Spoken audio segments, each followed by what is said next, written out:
냠제 점보도 유미종 또는 점보가 자다 다그러 다른 전도 실문도 또만 제자라기 숑살. To liberate sentient beings, please generate the supreme bodhicitta before we start today's teaching.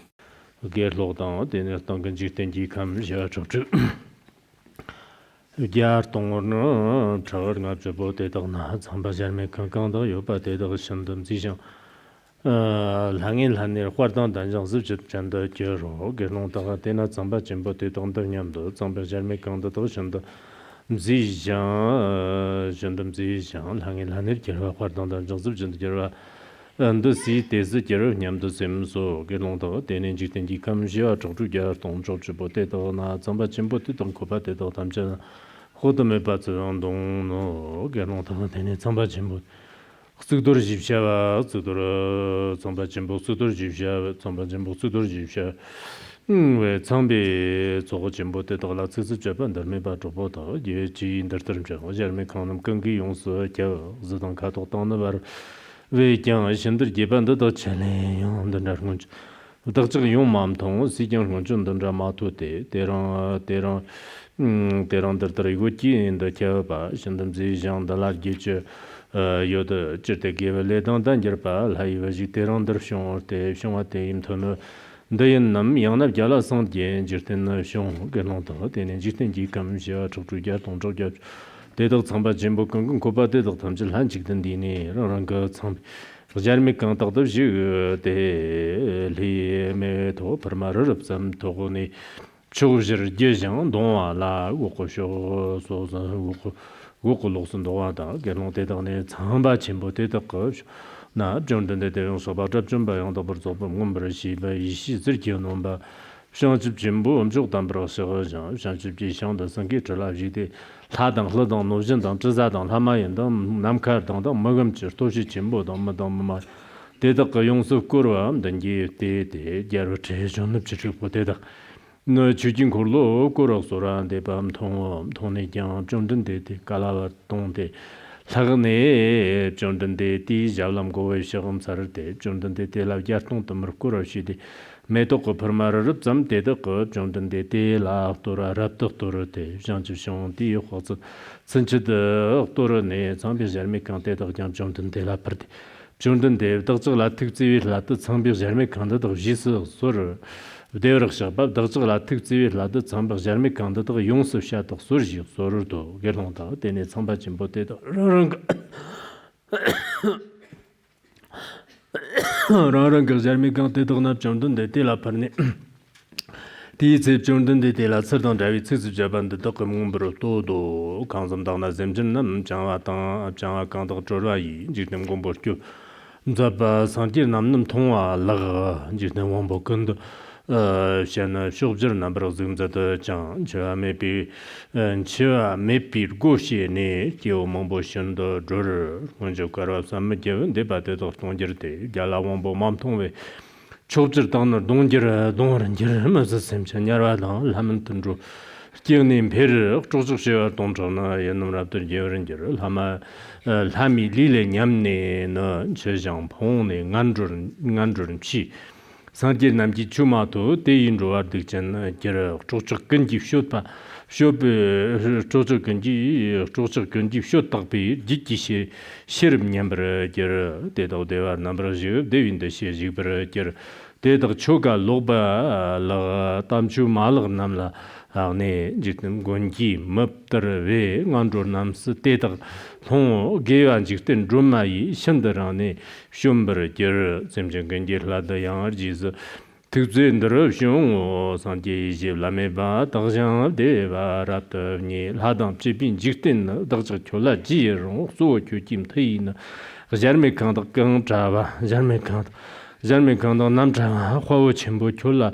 But Tabachimbo Jesus or Dr. Namla takes it ladder, Namja Yons of Shadow, sort of Dr. Namdan, Sentient, Shanchim Chola, Rubber, Gear, Gerlong, the Dennis, and Bachimbo, the Jondan, the Terrence of Adam by on the Persobas.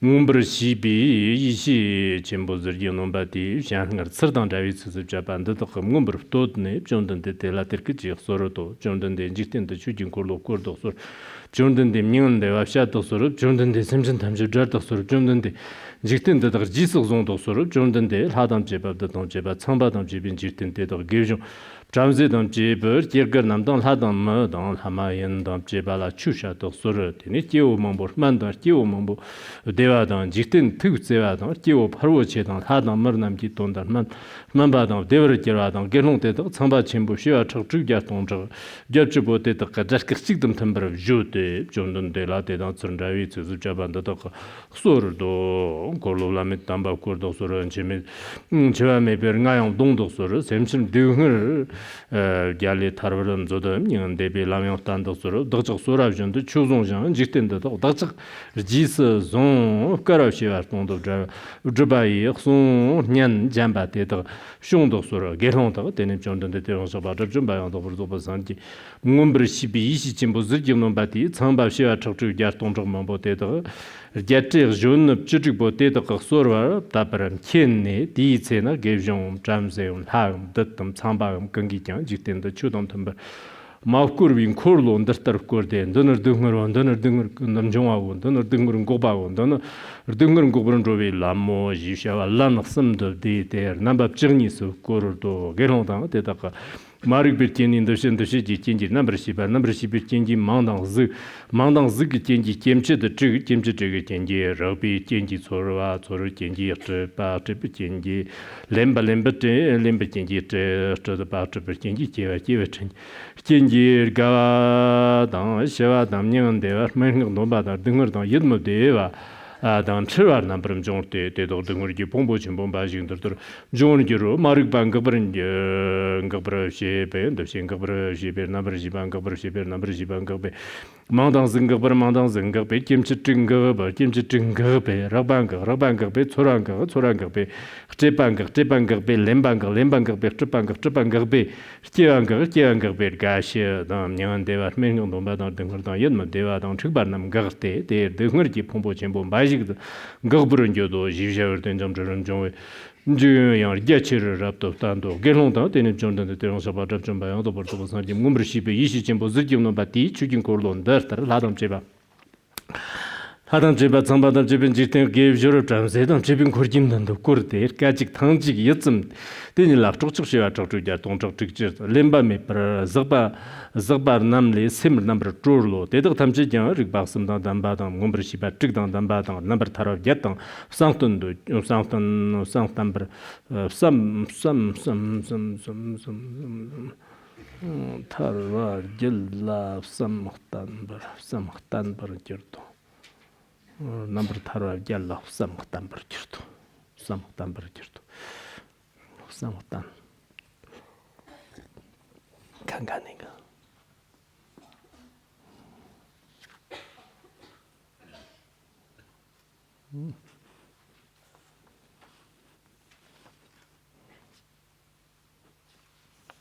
这是怎么那个是拷贝出来的还是怎么？这个复印有大的是吧？是从前这个是复印的。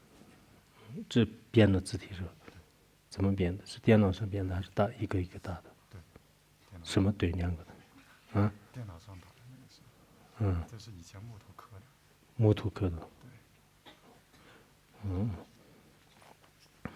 대신 란녹섬 다 지바다 주탐버 자도 게롱다 되는 정도인데 디제 주탐바데레레 야초초셔야또 건거송고 심하니 림바메 바즈바남레 셈남브라 조르로 게롱다 디고도 정도인데 냥투지 겐데 장린데 바숑오 게롱다 되네야 디제 리자르브 찌직보테 더존네 게라진데 따테 켐네 켐메 바랍도 숑네 데더 탐치죠 게르 게츠르 데덕 탐치도 게츠르 파르게데 zanjang sarjang nojam kede santier tongtong mongbo la sheba me yang ta ber zog shang chip de nierwa te gelong ta te ne getser chig bo de da jong de de so ba jong ba da ber zog san jim ngom ber shi bi shi zir ji non ba te lan der ke ji so do jong de de so ba nyang du shi ya zhog zhu ger tong mongbo jong de ji chu tan ba zim zhi che jam te ji Wang Qi wa Yong Sun Zhibo Zhong Den De De Le Sari Dang La Te Tse La Te La Na Me Ba Yang Dog Ber Zo Xiang Chi Le Sam De Chu Dan Dog Sur Dag Zhig De Zhing Shig Bi Ji Sur Lo Bo De Zhing Shig Bi Yi Xi Dag Zhig Tong Ren Car Lo Dag Zhig Dun De La Zhong Den De Ni De Ngun Sim De Zhong Den De Ji Sam Chen Tam Chi Ji San Bam Ti Ne Dag Zhig Ge San Ba Yang Qian Do Ge Long De Di Ce Na Ya Ro Zhun Shiba Rapta Shungwa De Dag Tong Ne Kor Lo Gir Gero Kor De Gero Jirni Yo Bak Chuk Chuk Shiwa Ya Chak Chuk Gyar Tong Chag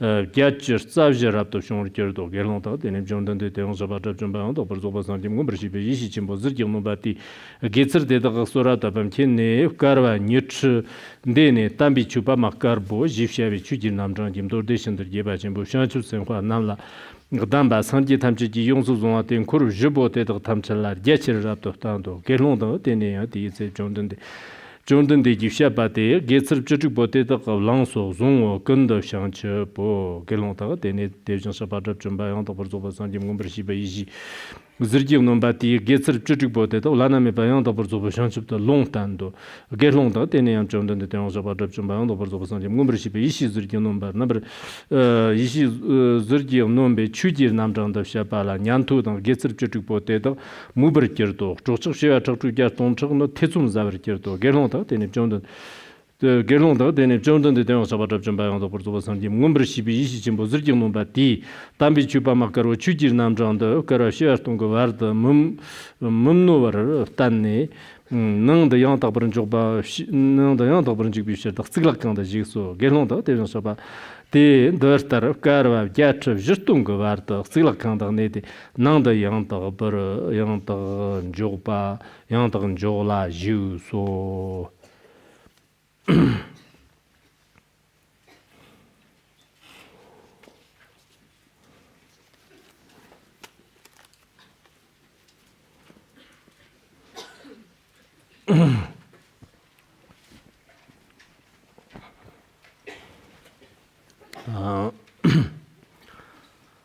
The Lotus Sutra, every single day, we basically recite the sacred transmission.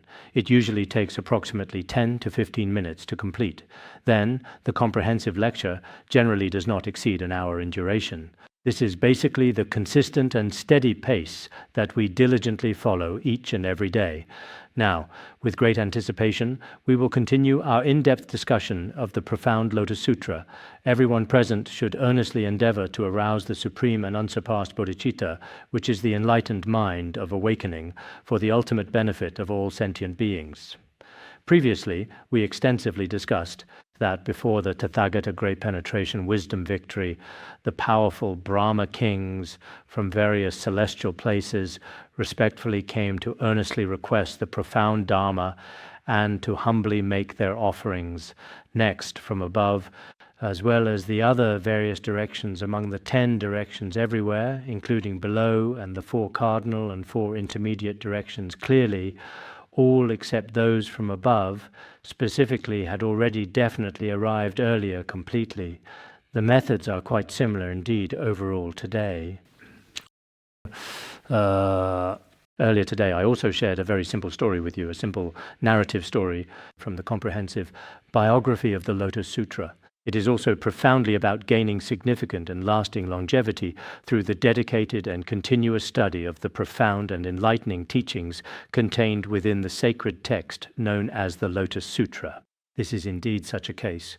During the Sui dynasty, there was a young novice monk. He became a monk at a very young age, specifically around 15 years old.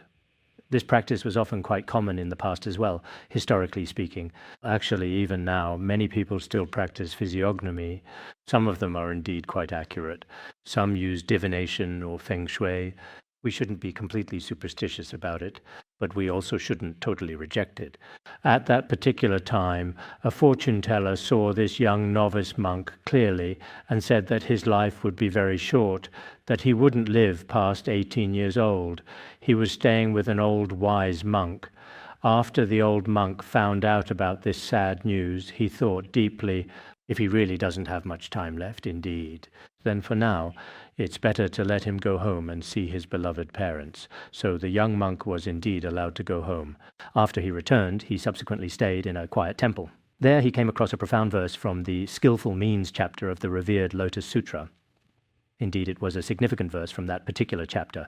He distinctly heard this meaningful verse there. Then he kept reciting this verse over and over again with great devotion daily. When he came back home finally, he was already over 18 years old now.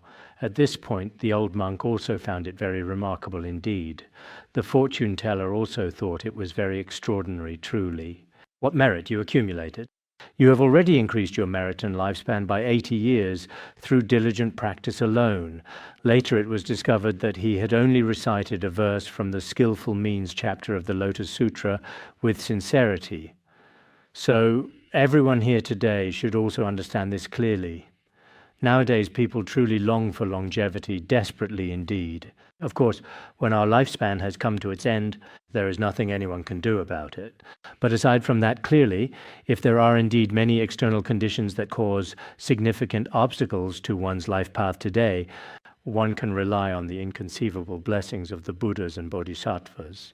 So on the one hand, it is essential that everyone should diligently study and recite on a daily basis, or make offerings to the revered Lotus Sutra, including carrying it on your person. These kinds of actions are actually also a beneficial, effective form of longevity practice today. Because nowadays, people have many thoughts and strong desires regarding longevity and health clearly today. And there are many unrealistic fantasies in these areas, unfortunately indeed. But some are merely based on popular media recommendations alone without verification, which may not actually be that effective. So I truly think we should definitely rely on the powerful power of sincere, strong faith from within our hearts deeply, including those people who wish to obtain certain worldly material things such as longevity, health, beauty, and so on clearly today. These are also important things that one can certainly aspire to achieve. It's not forbidden to do so. Therefore, for those who listen to and contemplate the Lotus Sutra, it can be profoundly said that many powerful and benevolent Dharma protectors, including the revered four heavenly kings and numerous other divine gods who diligently protect the sacred Dharma, often extend their unwavering and compassionate protection. All of these occurrences are entirely natural and inherent. So even if we earnestly seek various worldly benefits and material gains, practicing the Lotus Sutra truly brings tremendous merit. This is just a brief explanation that I wanted to give you earlier. Now, moving on to what we have just mentioned, apart from those from above, the Brahma kings from the four directions and four corners also came to see the Tathagata great penetrating wisdom victory. Next, at this time, the Brahma kings of 500 million lands situated in the upper direction also discovered with profound astonishment that their own magnificent palaces were suddenly illuminated by an unprecedented, brilliant and radiant glow. Everyone present was both extremely joyful, deeply content, and wonderfully elated by this extraordinary and auspicious event, and at the same time felt it was especially rare and extraordinary. They discussed this together, and after their discussion, everyone was talking about it, wondering what the cause and condition could be for their magnificent palaces to be beautifully illuminated by such a truly wonderful light. At this time, there was a Brahma king, whose actual and full name was truly known as Shikin. In Tibetan, he is specifically called the Brahma king with the top knot. The top knot itself refers to a traditional hair bun. However, in the Tibetan context, its meaning is a bit different. Shiki is most probably a Sanskrit name, indicating its ancient origins. He spoke amongst the assembled gathering of the Brahma gods, saying this very thing. What could possibly be the profound cause and the specific condition that has led to the palaces of us Brahmas being so brilliantly illuminated by such an utterly unprecedented, truly wonderful, and extraordinarily magnificent light? Indeed, such an astonishingly extraordinary and remarkably beautiful sign has absolutely never ever appeared before in all of our collective experience or memory. We have truly never seen anything quite like this before. What an incredibly auspicious and profoundly significant sign is this. Perhaps this truly means that a holy and divine being, a truly great and revered master, may have indeed appeared in the world. Or perhaps a truly enlightened Buddha has appeared in the world. It should be something quite profound and significant like this. At that time, he had a certain degree of wisdom. He could clearly discern, through such an extraordinary and brilliant light, that either a truly holy and divine being had appeared in the world, or perhaps the enlightened Buddha himself had manifested. This was because some lights inherently possess an utterly inconceivable and boundless power. The Mahayana Sutra profoundly states the Buddha's radiant light is truly boundless, as immeasurably vast as space itself. Depending upon the specific beings who are to be guided, this divine light appears distinctly and differently to each. Consequently, depending on the diverse beings who are to be guided, the light perceived by each and every sentient being is not precisely the same. Some may see a brilliant white light, some people may see blue light, and some others may see multicolored light. Some individuals may even perceive the forms of Buddhas and Bodhisattvas within the light. There are truly all kinds of possibilities. So, in fact, each light is distinctly different. That's why, when we sometimes see a rainbow, people wonder if a Buddha or Bodhisattva has arrived there. Sometimes there really are some auspicious signs, some particularly extraordinary manifestations. But some are not truly auspicious signs at all today, clearly.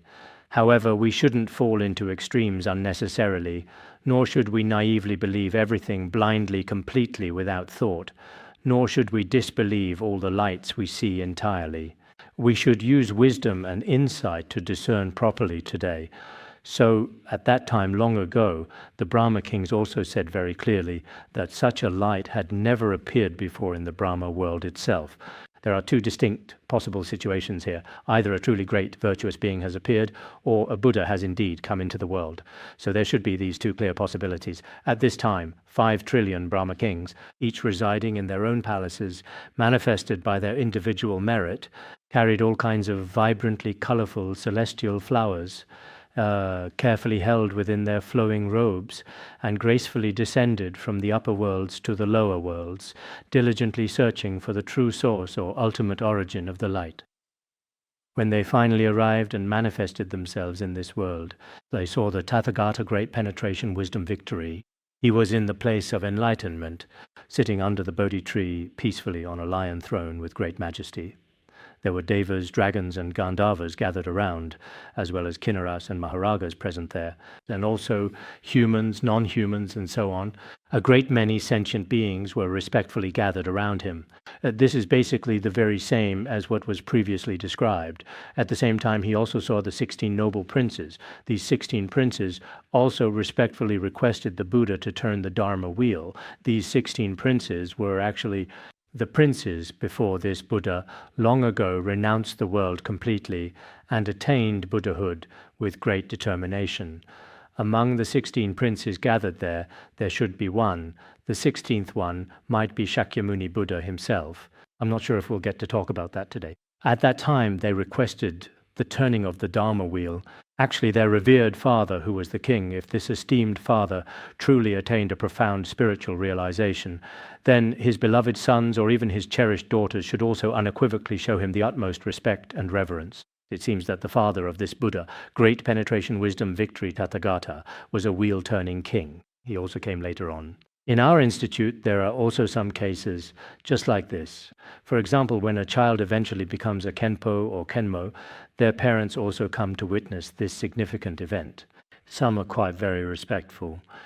Some people might think, "You are truly my child. Even though you are a Kenpo or Kenmo, you still have to cook well for me. Don't be arrogant about your achievements."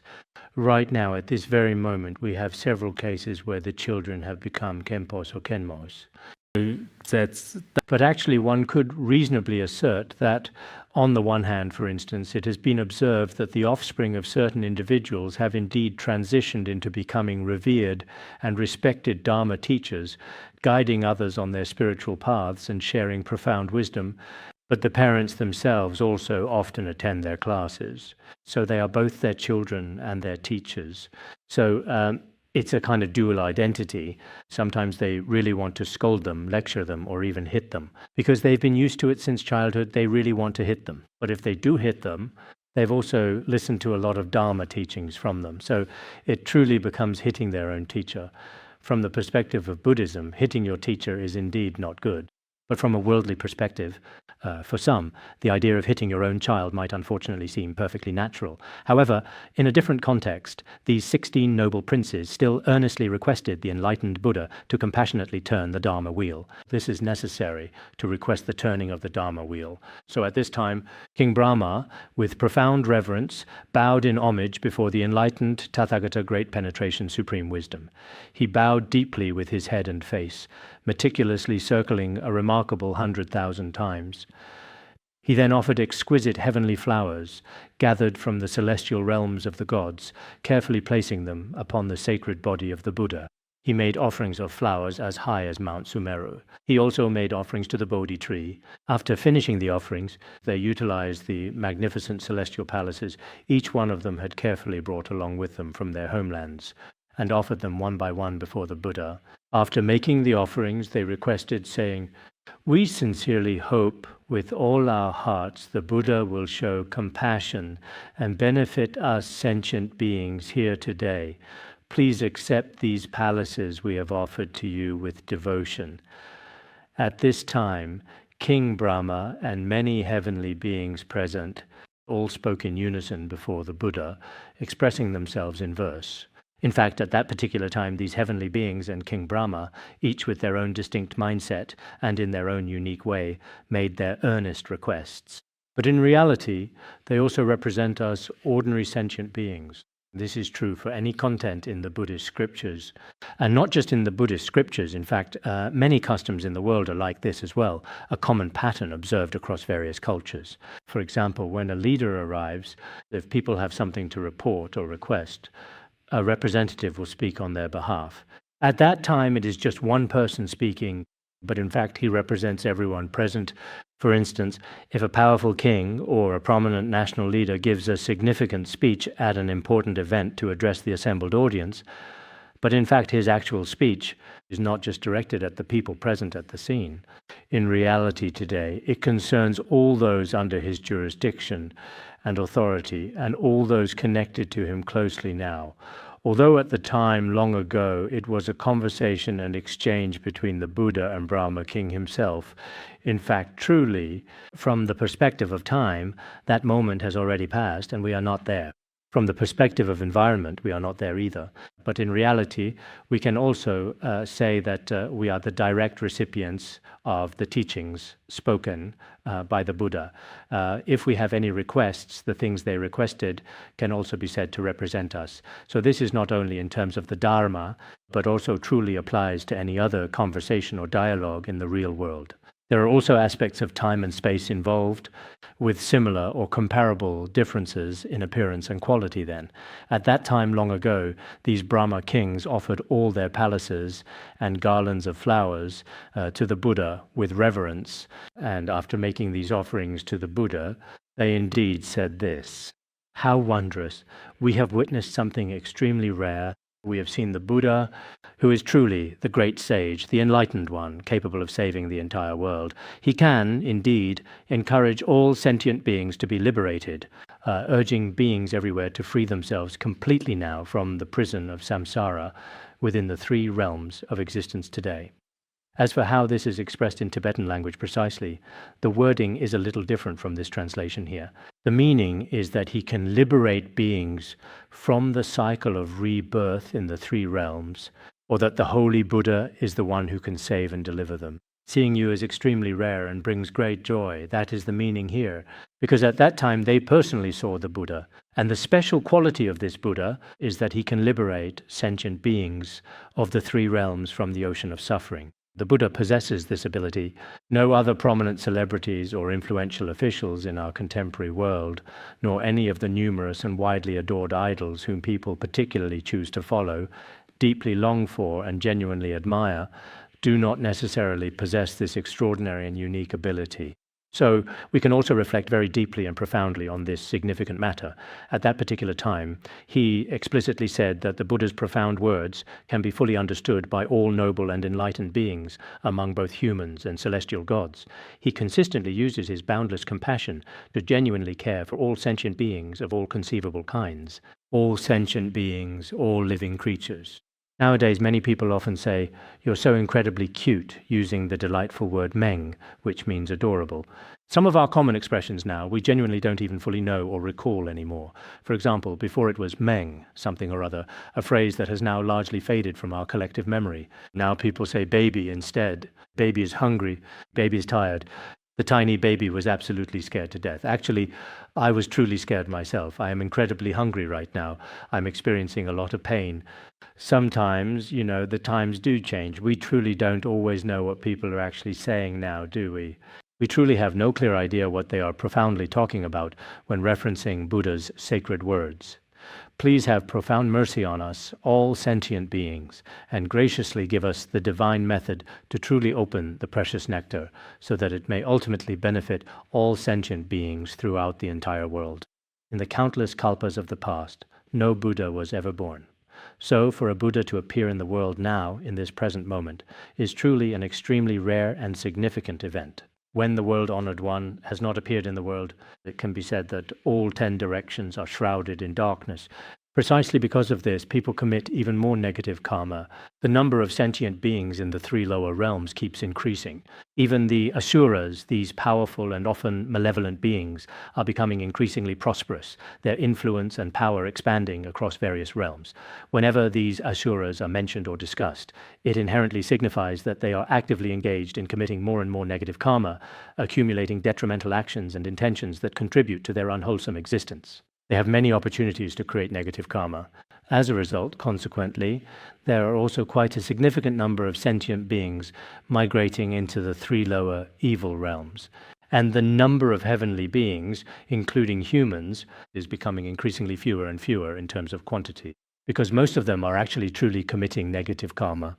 The esteemed 400 treatise explicitly states, because the vast majority of humans frequently engage in unwholesome actions, most ordinary sentient beings regrettably fall into the evil realms. The majority of ordinary beings, ordinary people, all fall into the evil realms. Some time ago, when I was teaching the transmission of the 400 treatises, I also mentioned this, didn't I? Because many humans, the majority, engage in unwholesome actions. Every day, people are creating negative karma. They are actually quite skilled and capable at creating negative karma. They are indeed very methodical in this regard, and they truly have all kinds of favorable conditions for it. Doing good deeds is especially difficult, but doing bad things is very easy. The other day, some people asked, is it better to be a good person or a bad person? I said, be a bad person then. They said, that's great, now I'm happy.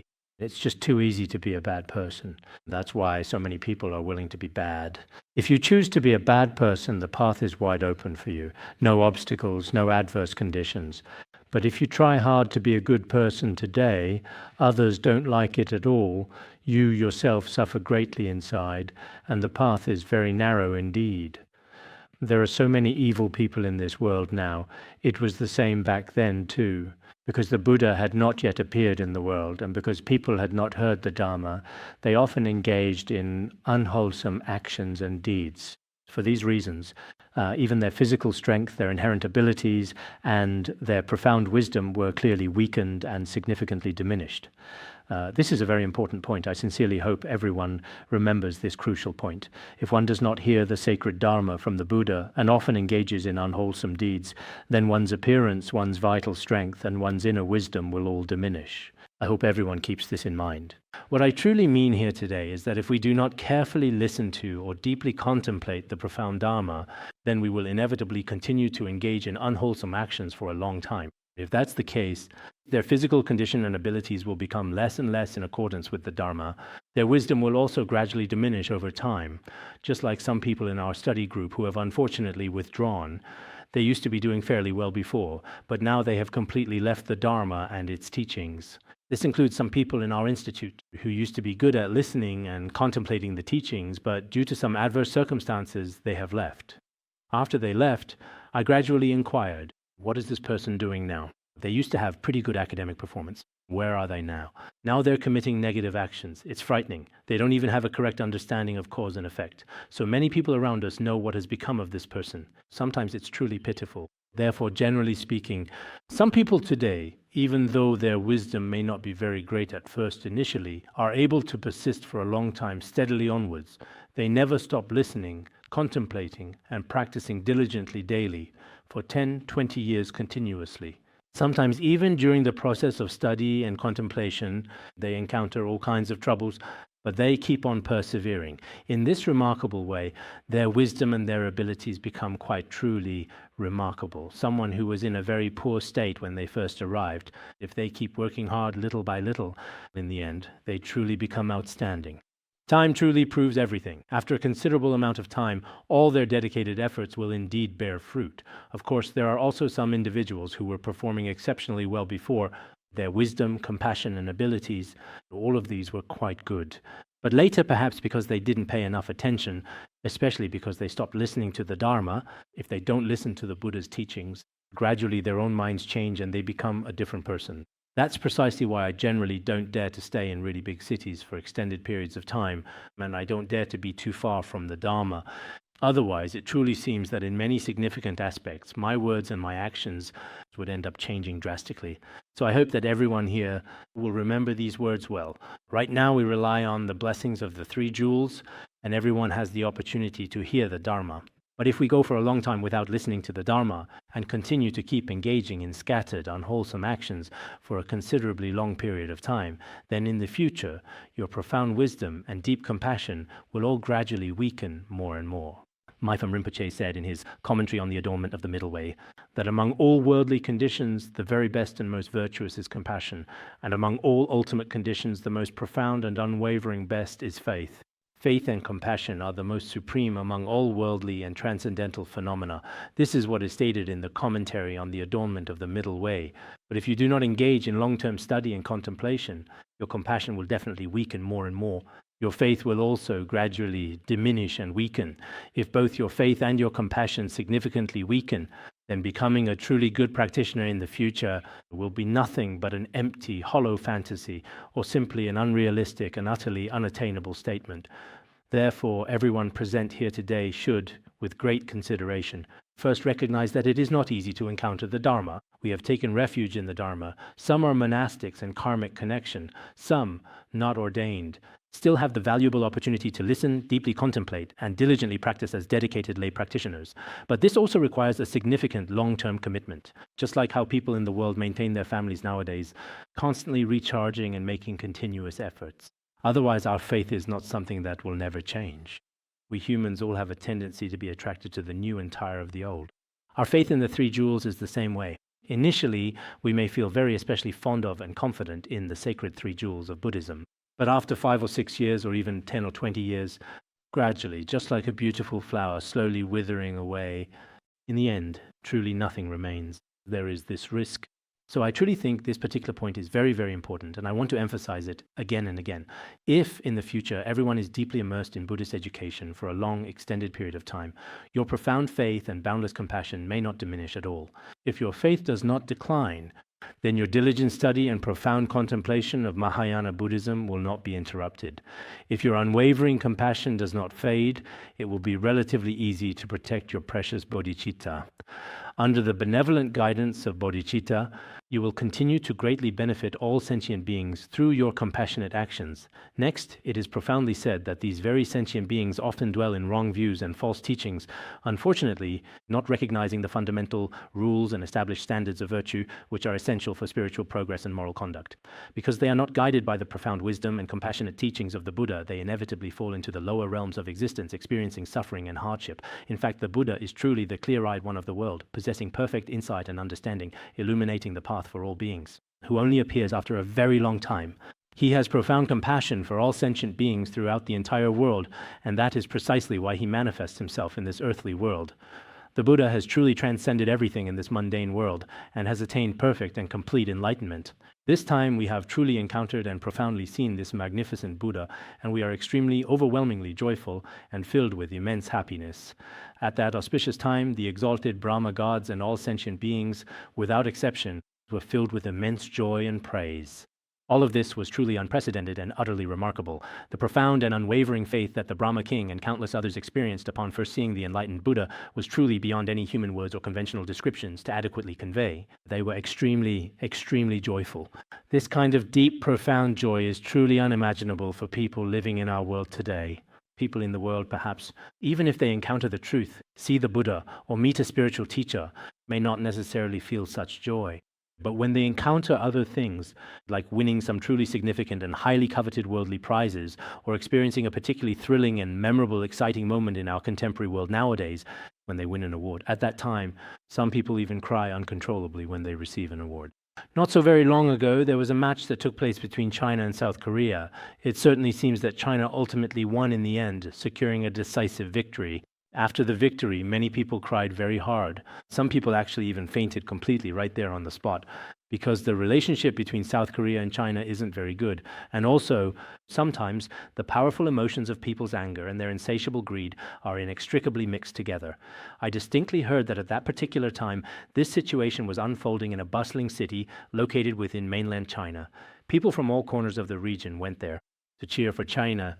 At the time, it seemed there were over 10,000 police officers maintaining order.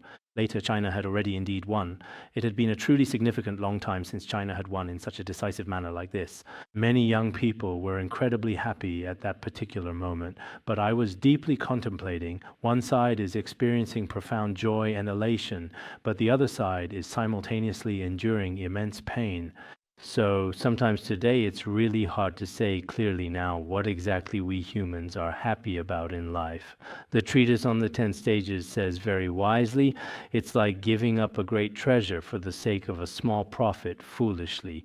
We people in this world nowadays might not feel happy when we truly should be happy indeed, and get extremely happy when we really shouldn't be. Such thoughts indeed are quite common in the world, aren't they? At that particular moment in time, those devoted followers were truly and profoundly delighted to see the revered Buddha in his presence. At that moment, Brahma and the others said, "Our magnificent palaces are truly splendid and exceptionally grand, and today, with utmost reverence, we humbly offer them to the esteemed world-honored one. We sincerely hope and earnestly pray that the world-honored one will graciously and kindly accept these offerings from us. Please have compassion and remember us and accept our offering. May the merit from this be spread to all beings everywhere. Let it reach all things, all beings as well. May I and all sentient beings together attain full Buddhahood. May this merit be universally shared with all, so that we and all sentient beings may together attain Buddhahood." This is similar to what is recited in many morning and evening services, temple rituals, and Buddhist ceremonies in China. It's found in many of them. It truly comes from the profound Lotus Sutra. Everyone should be deeply aware of this significant point as well. It's just like our So Nam De Yi Tam Gya Repa Nye. There are several very well-known dedication verses in Chinese Buddhism. These dedication verses actually come from the Buddhist scriptures. Although they were not spoken directly by the Buddha himself, they are in fact blessed by the Buddha. Some parts of the Buddhist scriptures are like this, just like the Heart Sutra. The Heart Sutra was not spoken directly by the Buddha, but it is blessed by the Buddha. That is why it is called Vajra speech. In our daily recitations, it is very important that we recite Vajra speech. It's not something we create ourselves. Many people say, "I want to compose a dedication prayer," or "I want to compose a prayer for long life." You all should recite it more often. Today I am preparing to compose a long life prayer, but I don't know if anyone will truly actually recite it. And even if they do, I don't know whether it will have any significant effect, because we have not yet fully attained the profound power of truly articulate speech. This particular dedication verse is presented in precisely the same manner. At that time, they too were in front of the Buddha. After offering their own magnificent palaces and these generous offerings, they made this aspiration. At that moment, after 500 million Brahma kings praised the Buddha, each of them made requests before the Buddha. They all said, "World-honored one, we sincerely wish that you turn the wheel of Dharma for us, so that we sentient beings may attain true and ultimate peace, so that we sentient beings may attain ultimate liberation." At this time, the words of the Brahma kings above was the offering verse, and below is also the request to turn the wheel of Dharma. "World-honored one, please turn the wheel of Dharma for us. Strike the sacred Dharma drum of pure nectar to save all suffering sentient beings and clearly reveal the profound path to ultimate nirvana. We most sincerely hope that you will graciously accept our earnest request. With your truly great and wondrous voice, please compassionately expound the Dharma for us. The Dharma you have practiced yourself over countless eons. Whenever we are truly before any esteemed teacher, if we respectfully request the profound Dharma, it is actually just like this indeed. Because the voice of the Buddha, or the voice of a spiritual teacher, is a subtle and wondrous voice. Why is it called subtle and wondrous? Our ordinary voices, they can only just begin to truly reach and communicate. But a very subtle and wondrous voice In fact, this deep voice also carries great wisdom and compassion within it, just like we discussed before, right? For example, consider a mother's profoundly compassionate and deeply loving heart toward her cherished child. At the very same moment, if she sheds a single glistening tear, within that precious tear, there is not only the fundamental and essential component of pure water, but also a mother's profound love for her beloved child. So it truly contains two essential elements. But as for this particular kind of tear, the water, through meticulous scientific experiments, we can readily know what its various components are. Through detailed chemical analysis, we can accurately find out. However, the profound and unconditional motherly love that resides within it, our current scientific instruments are simply not yet sophisticated enough to accurately perceive or detect its true essence. It's the same principle. The profound Dharma teachings that the Buddha graciously bestowed upon us, in fact, are not just mere words, nor are they simply transient sounds. Within these sacred sounds, there is a deep and inherent wisdom, a true understanding. As for this kind of wisdom, ordinary people in this vast world cannot possibly bring such profound benefits to all sentient beings, just like it is clearly stated and elaborated upon in the commentary on the ornament of the middle way. It also discusses a certain fundamental principle. We say that the reality that is truly like a dream or an illusion is conventionally called conventional truth. In actual fact, its inherent reality does not truly exist at all. The aspect of it that does not exist is called ultimate truth. If we understand this point, there is truly nothing more important among all things that can be known. Indeed, among all the knowledge that we absolutely ought to know, the most essential thing to know, the thing that benefits us the most, what is it? It is to realize both the ultimate truth and the conventional truth. In the same way, the Buddha's voice on the surface simply seems to be just a mere sound. However, it is actually much more. And perhaps some of what we hear are the voices of various different teachers and Dharma masters. Maybe they are just ordinary sounds, but within these sounds, if we ourselves have the right connection, faith, and wisdom, what does it truly bring to us? It should bring us a kind of invisible yet potent power. This invisible power, this unseen strength, can truly lead us to profound enlightenment, to a complete and transformative awakening. So perhaps it is only the profound wisdom of Buddhism that can adequately explain this intricate and subtle point. That is precisely why it says here, you with your truly great and incredibly subtle voice. I often feel that, for example, a Buddhist scripture looks like just a simple book, a mere book. And a novel in the secular world also looks like just a book. But these two distinct sets of words both can be clearly seen with the eyes, yet what they truly bring to you is completely and profoundly different. Perhaps someone in the world with no faith at all may not necessarily acknowledge this.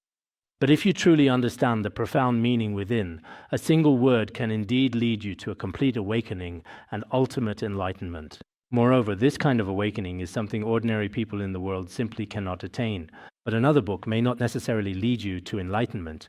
So the difference between being enlightened and not being enlightened is extremely significant.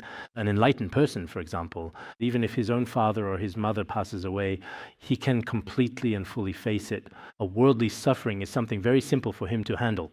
But for someone who is not enlightened, even though he reads books and studies and possesses a certain degree of wisdom, he may be able to speak eloquently about principles, but when you encounter any situation in life, you may frequently find yourself feeling quite helpless in numerous challenging circumstances. Indeed, you might often be at a complete and utter loss when dealing with many different things. Therefore, regarding these significant issues, it is truly important that we take the time to reflect deeply and thoroughly. After truly reflecting, we can better understand some of the principles in the sacred Buddhist scriptures. At this time, the Tathagata Great Penetration Wisdom Victory was requested by the Brahma kings of the 10 directions and 16 princes to turn the Dharma wheel 3 times in its 12 profound aspects. The Brahmins, ascetics, powerful gods, mighty dragons, fearsome demons, and indeed all sentient beings throughout the entire world were all utterly unable to turn this sacred Dharma wheel. But the Buddha has already turned it. When the Buddha turns the Dharma wheel, first it is the Four Noble Truths: suffering, cause, cessation, and the path. This is called the demonstration turn, demonstrating. This is suffering, this is the cause, this is cessation, the complete stopping of suffering, and this is the path, the way to achieve that cessation. He carefully explained and thoroughly expounded on these Four Noble Truths. Then the second is called the encouragement turn. What exactly is suffering like? How does it truly make you suffer? So what is the root of this suffering? It is the truth of the origin, the cause of suffering. You are made to accept this. If you are in samsara, experiencing suffering, then you must understand the source of this suffering. It is the truth of the origin. If you want to cut off the root of the origin, you must cultivate the path through the truth of the path. After cultivating the path, you will ultimately realize the truth of cessation. This allows you to truly correspond to the Four Noble Truths. This is indeed the second turning. As for the third turning, the Buddha clearly stated, I have already fully and completely understood suffering. I know the root of suffering is the truth of the origin, and the origin must be eliminated. And I know that through cultivating the path, one can realize the truth of cessation. In the end, I have already realized the truth of cessation. The Buddha, from his own experience, in the final stage, he finally integrated the Four Noble Truths with himself. On the surface, it may truly seem that the Four Noble Truths are indeed quite simple.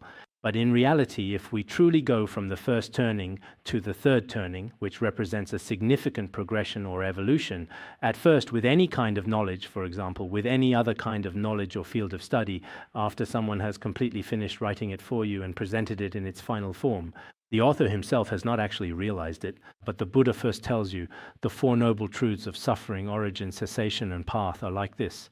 Then these Four Noble Truths of suffering, origin, cessation, and path, how do they manifest in your continuum? And then he says, I was also like this before.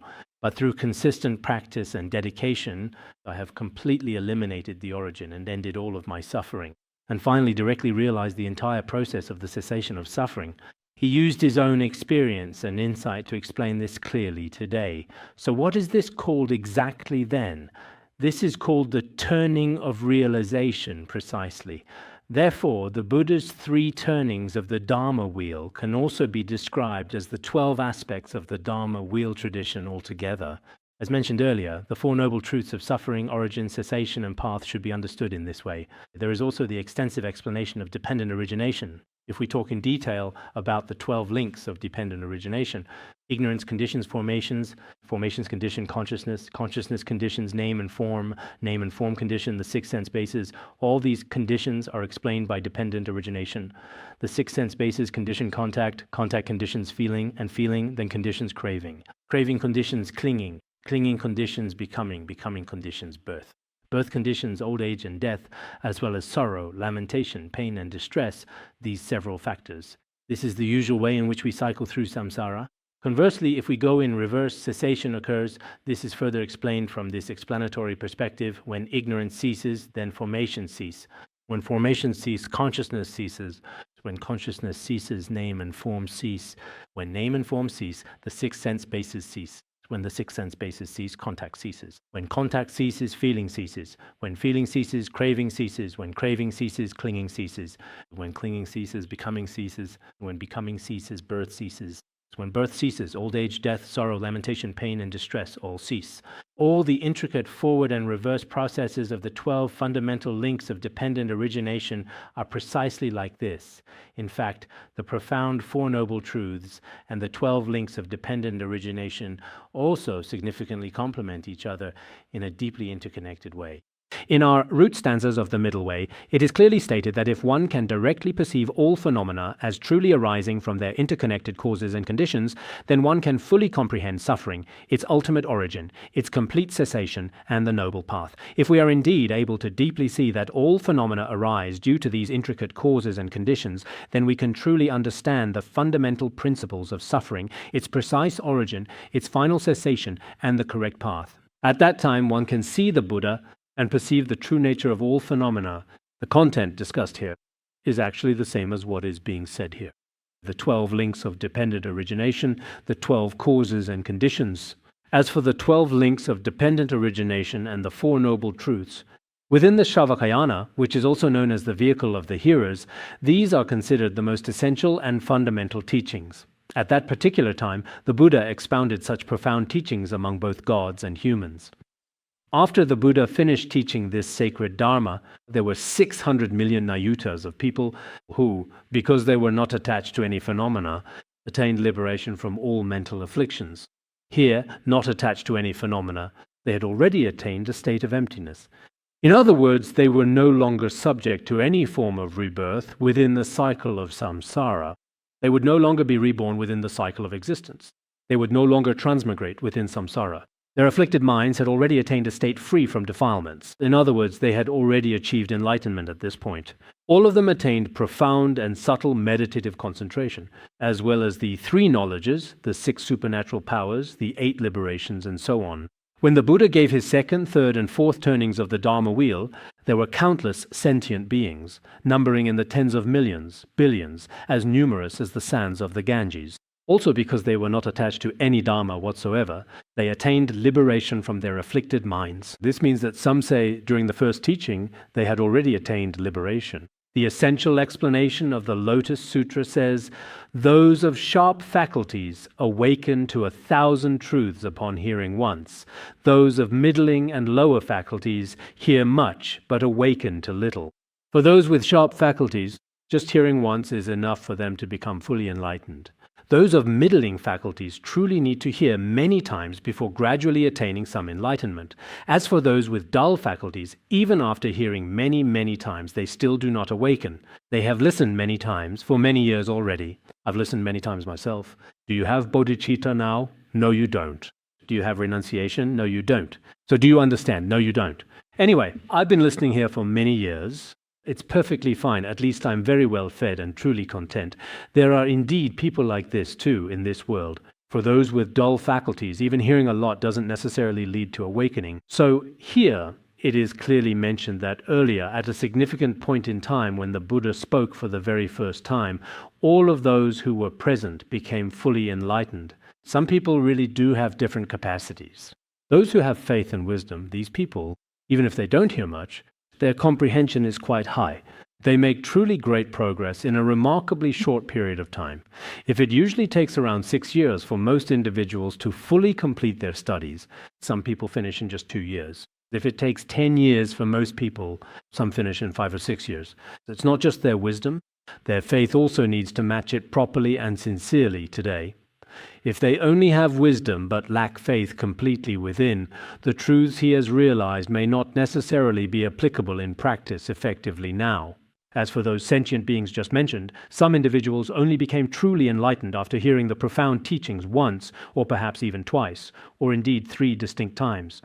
Following that, there were a great many Śrāvakas, truly countless, utterly innumerable, an extraordinarily vast number of them. So, when the Buddha was in the world, there were also many, many truly, indeed, very enlightened beings present. At this time, all 16 princes wanted to renounce the world and become monks, because they had been attending the teachings for some time. Later, they all very much wanted to renounce the world together.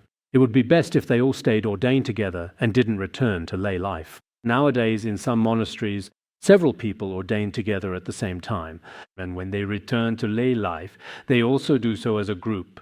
There are indeed such cases in some monasteries. Even in this degenerate age, such things still happen. But these people are definitely not like those ones. These princes became novice monks, Shramaneras, and moreover, all their faculties were sharp and unobstructed. If we say unobstructed, it means they were free from all hindrances. The term sharp means keen without any obstacles whatsoever. It signifies being completely and utterly unobstructed in every way. Their wisdom was clear and bright. They had already made offerings to hundreds of thousands of millions of Buddhas in the past. Moreover, they had previously practiced the pure conduct of renunciation like this before, all for the sake of seeking Anuttara Samyak Sambodhi, unsurpassed, complete enlightenment. They all spoke together with a unified voice before the Buddha, respectfully saying, "O world-honored one, under your profound and current teachings, which illuminate the path to enlightenment, countless great and virtuous Śrāvakas have already attained accomplishment. They have all attained the fruits of Śrāvaka and Pratyekabuddha paths. World-honored one, you should teach the great Mahayana Dharma of Anuttara Samyak Sambodhi to us, the beings led by the 16 princes. Please expound the great Mahayana Dharma of Anuttara Samyak Sambodhi to us. After we hear it, we will not just keep it at the level of words, we will definitely practice it together diligently." I have already heard a lot of the Śrāvaka teachings now. Now, we are still seeking the teachings of the Mahayana. World-honored one, our aspiration is for the Tathagata's wisdom and insight. We very much wish to attain the wisdom and insight of the Tathagata. What we deeply contemplate in our hearts, the Buddha himself knows. In the Tibetan version, it is said that the Tathagata truly knows all the thoughts and intentions of all sentient beings. Therefore, you should also be fully aware of our minds. This is the profound meaning here. But in this very specific context, Our aspiration is for the Tathagata's wisdom and insight. What we deeply contemplate in our hearts, the Buddha himself knows. You could also put it this way.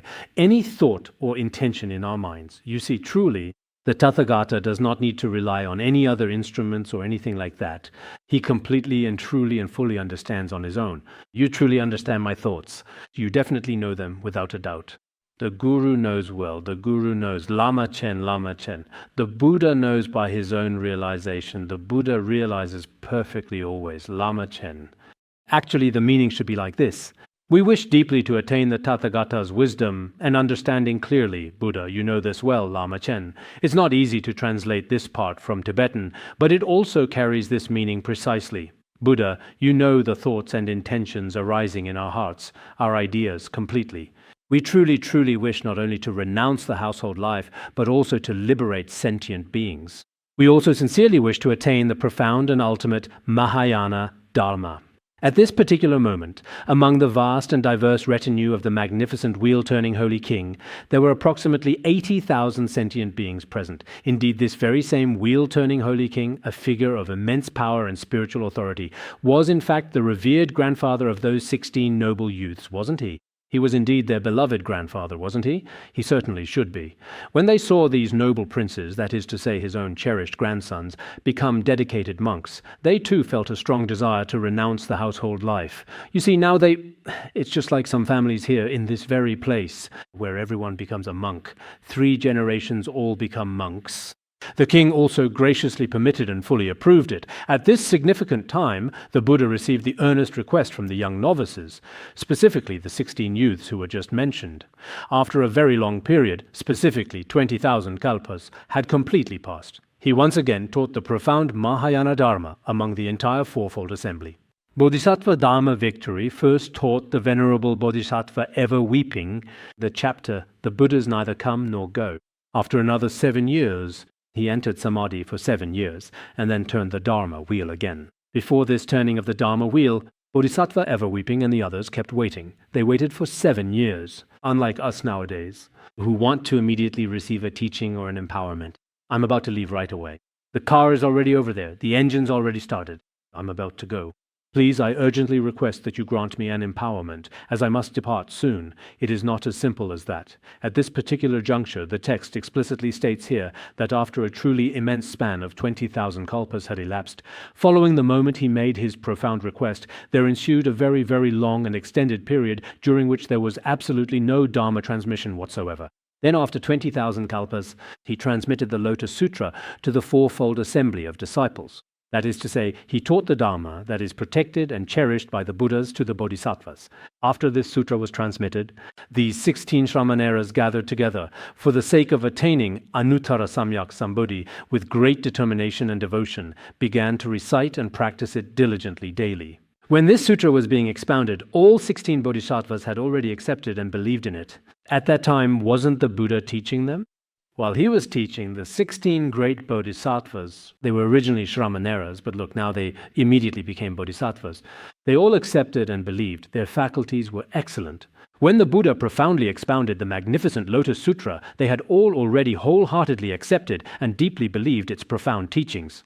Among the venerable Śrāvakas, there were indeed some who readily accepted and firmly believed, but among the vast rest of the sentient beings, the countless others present, countless millions of beings all gave rise to doubt. When the Lotus Sutra was being expounded, as for the 16 youths, they had the foundation for the Mahayana and could accept it. Among the Śrāvakas, some accepted it and some did not.